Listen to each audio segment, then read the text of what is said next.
बशैर दे समेश दे विच परसों बदल फटिया सी और अजे भी हालात उत्थे पहला वर्गे बहुत घट समा होया हाले तां नहीं हो सकते। हालांकि कुछ आने वाले दिनों तक नहीं हो सकते क्योंकि इत्थे 25 घर सन। अंदाजा लाया जा सकता है जो 25 घर सारे दे सारे बह गए होण और सिर्फ मलबा ही सानू नजर आ रहा होवे तां इस दे विच बहुत ज्यादा नुकसान भी होया। 4 मौतां हो गईयां सन, उस तो बाद 2 लाशां होर कड्ढियां गईयां। अजे भी काफी लोग लापता ने। तां इह आरजी पुल दीयां तस्वीरां तुहानू दिखा रहे हैं। हालांकि बहुत ज्यादा खतरा है, हेठले पासे वेखिया जा सकदा कितना ज्यादा रफ्तार दे विच पानी दा बहाव है और जान जोखिम दे विच पाके इत्थे रेस्क्यू ऑपरेशन किया जाएगा। आरजी पुल तैयार कर लिया गया है। तां रामपुर बशैर दीयां तस्वीरां इत्थे 25 घर सन जिहड़े रुड़ गए और अजे भी जो जानकारी सानू थोड़े समय पहले तक मिली है, एक घर अजिहा जिसका बिल्कुल संपर्क टुट गया है बाहर दे नालों, उत्थे सारियां चीज़ां पहुंचाईयां जा रही ने। जिहड़े इत्थों परिवार तबाह होए ने उन्हां तक सारियां चीज़ां दावा किया जा रहा है कि पहुंचाईयां जा रही ने, हर चीज़ उन्हां नूं मिल रही है। पर जिस तरीके दे नाल जानी नुकसान होया, बहुत वड्डा नुकसान होया और समेज पिंड दे विच भी दस दिए कि जिहड़ा परसों बदल फटिया है और हुण सिर्फ तबाही दे ही निशान सानू नजर आ रहे ने और ये तस्वीरां अपने आप दे विच बयान कर रही ने कि किस तरीके दे नाल मुश्किलां दे विच रेस्क्यू ऑपरेशन भी किया जा रहा है क्योंकि मौसम भी उत्थे साथ नहीं दे रहा। मौसम भी जिहड़ा है वो मिंट दे विच लगदा है कि बरसात आई है, जिस तरीके दे नाल साडे सहयोगी रिपोर्ट करते हैं क्योंकि धुप खिड़नी, मौसम साफ होना वो बहुत ज्यादा जरूरी है ताकि रेस्क्यू ऑपरेशन हो सके। जेकर बरसात उस तरीके हुंदी रहेगी तो फिर बहुत खतरा भी रह जाता है। 6 लोगों दी हुण तक लाशां बरामद हो चुकियां ने, कई लापता हुए ने। तां सीधा रुख करांगे असीं रामपुर दा। रणबीर साडे सहयोगी लाइव मौजूद ने। रणबीर, कल हमने तस्वीरें देखी थी किस तरीके से रेस्क्यू ऑपरेशन किया जा रहा था और आज हम देख रहे हैं कि एक आरजी तौर पर पुल बना लिया गया है और क्या कुछ किया जा रहा है टीम्स की ओर से। दूसरा ये भी जानना चाहेंगे अभी भी कितने लोग लापता हैं और क्या कुछ बंदोबस्त उन लोगों के लिए किए गए जो तबाह हो गए इस त्रासदी में। जी हाँ, देखिए सीधी तस्वीरें यहाँ से दिखाना चाहेंगे कि किस तरह से यहाँ पर एक बेली ब्रिज सेना ने बनाया है इस नाले को पार करके, जो है इस नाले को पार करने के लिए। और यहाँ पर जो एनडीआरएफ की टीम है वो यहाँ पर अपने साजो सामान के लिए तैयार है।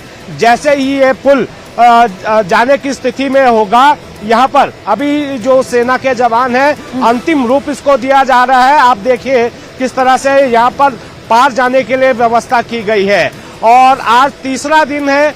आज तो देखिए पानी का बहाव भी बहुत ज्यादा है क्योंकि पिछले कल बारिश हुई थी, लेकिन दुखद बात यह है कि जो 36 लोग लापता हैं उनमें से किसी का भी कोई सुराग अभी तक नहीं मिल पाया है। यहाँ पर सेना की टीम के अलावा एनडीआरएफ की टीम है, एसडीआरएफ की टीम है, आईटीबीपी के जवान है, सीआईएसएफ के लोग हैं, हिमाचल पुलिस के जवान हैं और होमगार्ड के जवान हैं। वो अलग अलग जगह पर तैनात है। एक जॉइंट सर्च ऑपरेशन यहाँ पर चलाया जा रहा है। अब कोशिश ये है कि आज तीसरा दिन है, आज शायद कामयाबी मिल जाएगी। जो खोजी दल है वो यहाँ से पार जाएंगे और ठीक सामने जो घर का जो मलबा नजर आ रहा है, यहाँ पर कोशिश की जाएगी कि यहाँ पर इस मलबे के नीचे कोई हो। एक जो इक्विपमेंट होता है जिसे लाइव डिटेक्टर इक्विपमेंट कहा जाता है, उसका इस्तेमाल एनडीआरएफ की टीम करेगी। हालांकि संभावना बहुत कम है कि शायद कोई जिंदा बच पाया हो, लेकिन फिर भी उम्मीदों पर दुनिया टिकी है। उम्मीद है कि शायद कोई मिल जाए या फिर मलबे के नीचे कुछ बॉडीज हो सकती हैं तो उनको रिकवर किया जा सकता है।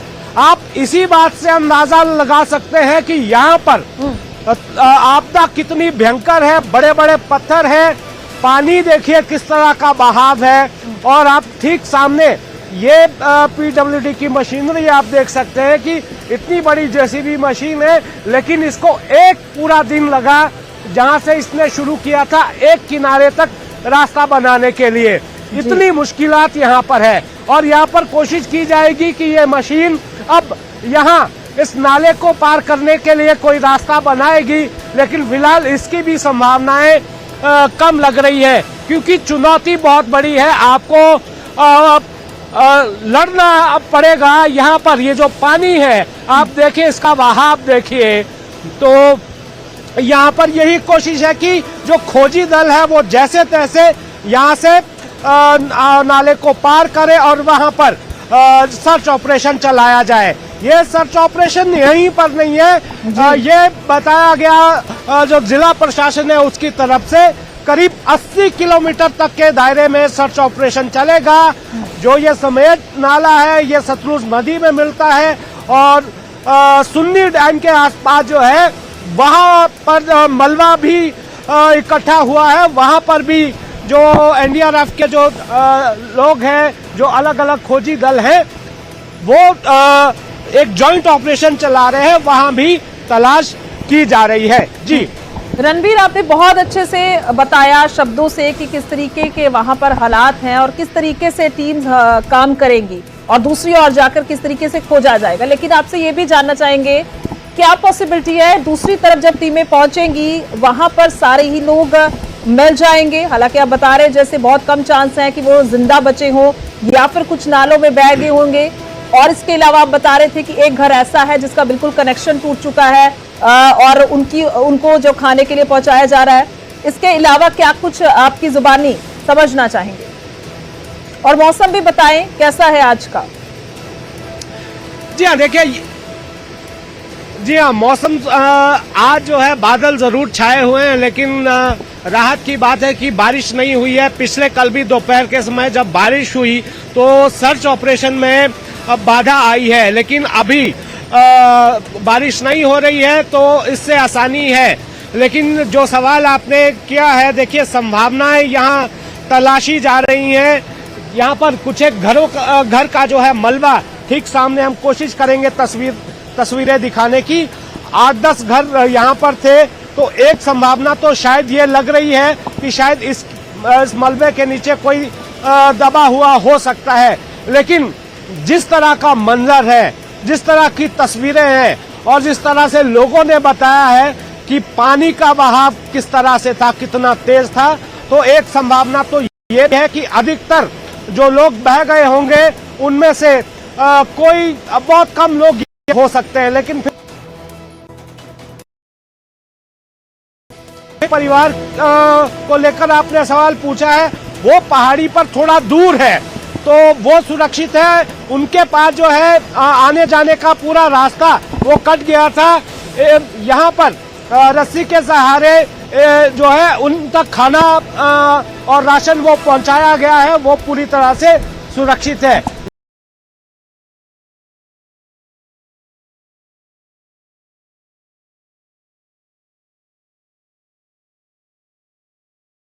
लेकिन यहाँ पर न केवल इंसानी जिंदगी बल्कि मवेशी भी यहाँ पर बह गए हैं। भेड़ बकरियां, लोगों की पशुधन वो इस आपदा की चपेट में आया है।